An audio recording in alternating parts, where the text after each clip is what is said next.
রাসূলুল্লাহ সাল্লাল্লাহু আলাইহি ওয়াসাল্লাম হাদিস শরীফে বর্ণনা করেছেন, আমার উম্মত যদি জানতো দুটি জিনিসের ব্যাপারে, তাহলে তারা প্রতিযোগিতা করে হলেও অন্তত ওই দুটি জিনিস করার প্রচেষ্টা চালাতো।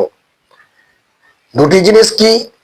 এক নম্বর হলো, আমার উম্মাহ জানতো এশারের নামাজ আর ফজরের নামাজ জামাতে পড়াতে কত ফাজিলাত আছে, কত গুরুত্ব আছে। তাহলে আমার সেই উম্মাহ তুমি প্রতিযোগিতা করে হলেও, হামাগুড়ি দিয়ে হলেও তারা মসজিদে গিয়ে জামাতে নামাজ আদায় করত।